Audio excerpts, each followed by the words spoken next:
तो इस वीडियो में हम बात करने वाले हैं मॉडर्न हिस्ट्री की टाइमलाइन की, और ये हमारा पार्ट 2 रहने वाला है। इससे पहले हम आधी टाइमलाइन को पार्ट 1 में डिस्कस कर चुके हैं।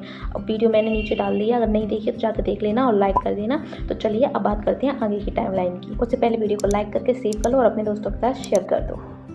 फिर 1892 में इंडियन काउंसिल्स एक्ट होता है। फिर 1899 से 1905 के बीच लॉर्ड कर्जन का रूल होता है। इसी में 1905 के टाइम पर बंगाल का पार्टीशन होता है और यहाँ से स्वदेशी और बॉयकॉट मूवमेंट की भी शुरुआत होती है। फिर 1906 में इंडियन मुस्लिम लीग की फॉर्मेशन होती है ढाका में। फिर 1907 में सूरत स्प्लिट होता है, जिसमें मॉडरेट और एक्सट्रीमिस्ट में इंडियन नेशनल कांग्रेस बढ़ जाती है। फिर 1909 में आता है मॉडली मिंटो रिफॉर्म्स, जिसको इंडियन काउंसिल एक्ट ऑफ 1909 भी बोलते हैं, और इसमें सेपरेट इलेक्टोरेट्स मांगी जाती है मुस्लिम्स के लिए। फिर 1911 में पार्टीशन ऑफ बंगाल को अनल कर दिया जाता है, यानी कि खत्म कर दिया जाता है, और कैपिटल को शिफ्ट कर दिया जाता है कलकत्ता से दिल्ली। फिर 1914 से 1918 के बीच फर्स्ट वर्ल्ड वॉर होता है। फिर 1960 में आता है लखनऊ पैक्ट, जिसमें यूनियन हो जाती है इंडियन नेशनल कांग्रेस की, और मुस्लिम लीग भी इसमें साथ में जुड़ जाती है, और होम रूल लीग बनती है, जो कि एनी बेसंत और बाल गंगाधर तिलक बनाती हैं। फिर 1915 में गांधी जी इंडिया वापस लौट आते हैं। यहाँ से शुरू होती है गांधीयन एरा की। 1917 और 1918 में बैक टू बैक सत्याग्रह देते हैं। 1917 में चंपारण सत्याग्रह हुआ था, जो कि गांधी जी का फर्स्ट सिविल डिसोबीडियंस मूवमेंट था इंडिया में। 1918 में अहमदाबाद मिल स्ट्राइक और खेड़ा सत्याग्रह। 1919 में आया रोलेट एक्ट, और इसी टाइम पे जलियांवाला मैसेकर हुआ 13 अप्रैल 1919 को अमृतसर में, और इसी टाइम पे मॉन्टेक चर्च फॉर्म रिफॉर्म्स भी आए, जिसको गवर्नमेंट ऑफ इंडिया एक्ट 1919 भी कहते हैं।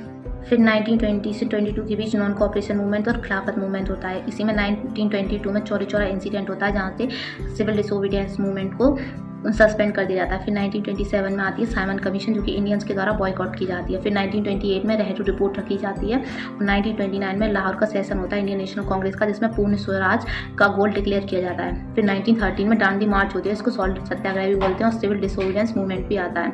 फिर 1930 से 32 के बीच राउंड टेबल कॉन्फ्रेंस चलती हैं, और 1935 में गवर्नमेंट ऑफ इंडिया एक्ट 1935 आता है, जिसमें प्रोविंशियल ऑटोनॉमी डिक्लेयर की जाती है। फिर 1937 में प्रोविंशियल इलेक्शंस होते हैं, जिसमें कांग्रेस मिनिस्टर्स फॉर्म करते हैं। फिर 1939 में सेकंड वर्ल्ड वॉर की शुरुआत हो जाती है, और कांग्रेस की मिनिस्टर्स रिजाइन कर देती हैं। फिर 1940 में आता है अगस्त ऑफर, यहीं से आता है लाहौर रेजोल्यूशन, जिसमें पाकिस्तान के लिए अलग डिमांड रखी जाती है। फिर 1942 में आता है क्रिप्स मिशन और क्विट इंडिया मूवमेंट। 1945 में आता है वेवल प्लान और शिमला कॉन्फ्रेंस। 1946 में आता है कैबिनेट मिशन प्लान, और 1947 में आता है माउंटबेटन प्लान, और यहीं से इंडियन इंडिपेंडेंस एक्ट होता है, इसमें इंडिया और पाकिस्तान का पार्टीशन हो जाता है। और फाइनली 15 अगस्त 1947 को हमारी इंडिया इंडिपेंडेंट हो जाती है, और यहीं से ब्रिटिश रूल का एंड हो जाता है। करेंगे गवर्नर जनरल और वाइस रॉय कौन से टाइम पे कौन था, ठीक है, वो हम नेक्स्ट वीडियो में बात करेंगे। अगर आपको वीडियो अच्छी लगी हो तो लाइक करना, और कोई डाउट हो तो कमेंट करना, और अपने दोस्तों के साथ शेयर करना, और हमारे चैनल को सब्सक्राइब करना। Thank you for watching, bye bye.